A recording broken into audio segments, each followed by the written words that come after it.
بسم الله الرحمن الرحيم الحمد لله رب العالمين الرحمن الرحيم مالك يوم الدين إياك نعبد وإياك نستعين اهدنا الصراط المستقيم صراط الذين أنعمت عليهم غير المغضوب عليهم ولا الضالين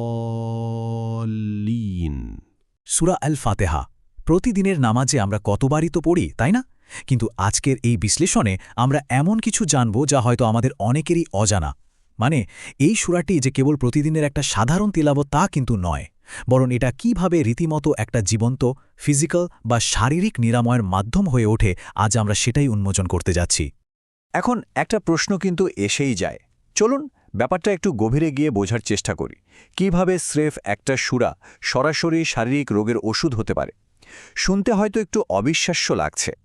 মনের প্রশান্তির ব্যাপারটা তো আমাদের সবারই জানা আছে, কিন্তু মারাত্মক বিষাক্ত সাপের কামড় বা বিচ্ছুর দংশনের মতো ইমার্জেন্সি অবস্থায় শুধু কয়েকটা আয়াতের উচ্চারণ কিভাবে একেবারে জাদুর মতো কাজ করে, আজকের আলোচনায় কিন্তু এই রহস্যটাই খুলতে যাচ্ছে। তো প্রথমেই আসা যাক কোরআনের সারমর্ম ও শেফার প্রসঙ্গে। কোরআনের ভেতরেই কিন্তু এর উত্তরটা লুকিয়ে আছে। সূরা আল ইসরার ৮২ নম্বর আয়াতে আল্লাহ তাআলা খুব স্পষ্ট করে বলেছেন, আমি কোরআনে এমন বিষয় নাজিল করেছি যা মুমিনদের জন্য শেফা ও রহমত। একটু ভেবে দেখলে বোঝা যায় সূরা আল ফাতেহা কোরআনের একেবারে প্রথম সূরা হলেও পুরো কোরআনের মূল মেসেজ বা সারমর্ম কিন্তু এর ভেতরেই গাথা। এটা শুধু একটা শুরু নয়, বরং রহমত এবং শেফা বা নিরাময়ের একটা বিশাল মজবুত ভিত্তি। এবার চলুন মরুভূমির বুকে ঘটে যাওয়া এক দারুণ বিস্ময়কর ঘটনায় ফিরে যায়। প্রখ্যাত সাহাবী আবু সাইদ আল খুদ্রি রাদিয়াল্লাহু আনহুর বর্ণিত এই ঘটনাটা আমাদের নিয়ে যাবে সেই মরুভূমির রুক্ষ পরিবেশে, যেখানে ঘটেছিল একটা অবিশ্বাস্য ব্যাপার। পুরো ঘটনার সিকোয়েন্সটা শুনলে আমরা রীতিমতো শিহরিত হব। ভাবুন, প্রথম রাতে একদল সাহাবী সফর করতে করতে এক আরব গোত্রের কাছে পৌঁছালেন। তারা একটু আশ্রয় চেয়েছিলেন, কিন্তু গোত্রের লোকেরা চরম অবজ্ঞা করে তাদের তাড়িয়ে দিল। বাধ্য হয়ে সাহাবীরা বাইরেই তাঁবু খাটালেন। এর পরের দিন ঘটল আসল বিপত্তি। সেই অহংকারী গোত্রপ্রধানকে মারাত্মক বিষাক্ত এক বিচ্ছু দংশন করল। গোত্রের লোকেরা সব রকম চেষ্টা করল, কিন্তু কিছুতেই কিছু হল না। তখন কোনো উপায় না দেখে তারা মরিয়া হয়ে ছুটে এলো সেই প্রত্যাখ্যাত সাহাবীদের কাছেই।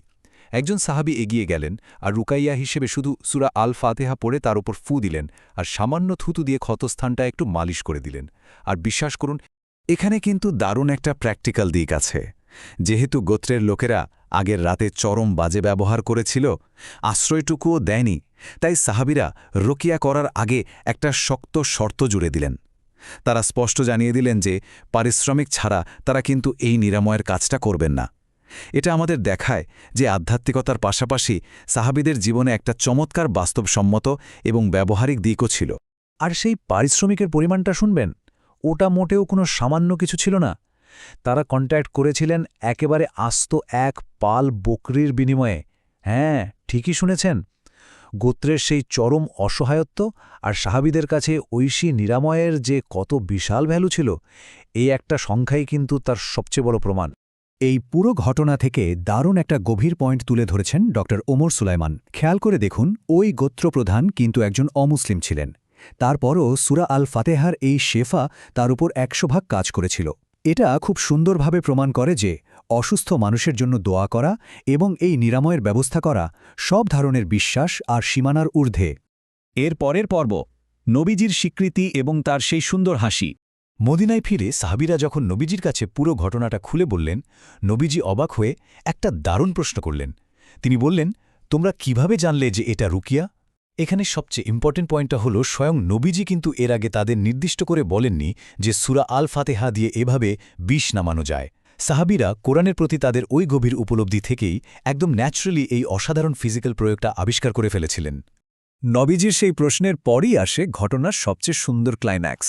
তিনি হাসলেন এবং সাহাবীদের এই কাজটাকে সম্পূর্ণ সঠিক বলে স্বীকৃতি দিলেন। শুধু তাই নয়, পরিবেশটাকে আরও হালকা আর আনন্দময় করতে তিনি একটু রসিকতা করেই বললেন, তোমাদের সাথে আমার জন্য কিন্তু ১ ভাগ রেখো। আর ঠিক এভাবেই সূরা আল ফাতেহা, যে একটি অত্যন্ত বৈধ এবং পাওয়ারফুল নিরাময়, তা চিরস্থায়ীভাবে সিলমোহর পেয়ে গেল। তো এই শিফা বা নিরাময় লাভের আসলে শর্ত ও নিয়মগুলো কি? চলুন সেটা একটু জেনে নেওয়া যাক।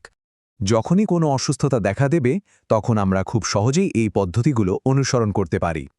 প্রথমেই সূরা আল ফাতিহা 7 বার পাঠ করতে হবে। এরপর 1 গ্লাস পানিতে ফুঁ দিতে হবে, আর সবশেষে সেই পানিটুকু খেয়ে ফেলতে হবে। ব্যাস, পদ্ধতিটা শুনতে একদম সিম্পল মনে হলেও এটা কিন্তু সাংঘাতিক পাওয়ারফুল একটা ফিজিক্যাল রিমেডি। তবে হ্যাঁ, এখানে একটা কিন্তু আছে।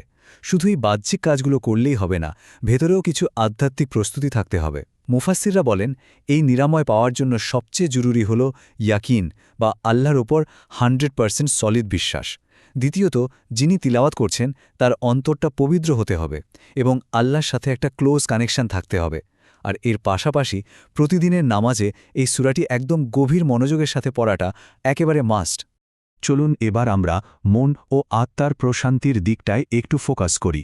দেখি কিভাবে এই বিষয়টা শুধু শারীরিক উপশম ছাড়িয়ে আমাদের মনের গভীরেও কাজ করে। ব্যাপারটা খুব ইন্টারেস্টিং। একদিকে এটা যেমন সাপের বা বলা ভালো বিচ্ছুর বিষ নামায়, শরীরের রোগের উপশম করে, ঠিক তেমনি অন্যদিকে এটা আমাদের অসম্ভব মানসিক প্রশান্তি এনে দেয়। হতাশা, স্ট্রেস বা মানসিক দুর্বলতা থেকে আমাদের টেনে তোলে। মানে বলা যায় এটা একই সাথে শরীর আর মনের এক কমপ্লিট প্যাকেজ। সূরার নির্দিষ্ট আয়াতগুলোর দিকে তাকালেই আমরা এর নিখুঁত প্রভাবটা বুঝতে পারব। আর এটা চমৎকারভাবে তুলে ধরে যে কিভাবে প্রত্যেকটা লাইন একটা দারুণ সাইকোলজিক্যাল থেরাপি হিসেবে কাজ করে। যেমন যখন আমরা বলি আলহামদুলিল্লাহ, তখন এটা আমাদের যে কোনো পরিস্থিতিতে কৃতজ্ঞ থাকতে শেখায়। আর রাহমান শব্দটা চরম হতাশার মাঝেও যেন একটা আশার আলো জ্বেলে দেয়। আর ইয়াক্কা না বুধু আমাদের জীবনের সবচেয়ে দুর্বল, সবচেয়ে অসহায় মুহূর্তগুলোতে এক পরম শক্তির উপর পুরোপুরি ভরসা করতে শেখায়।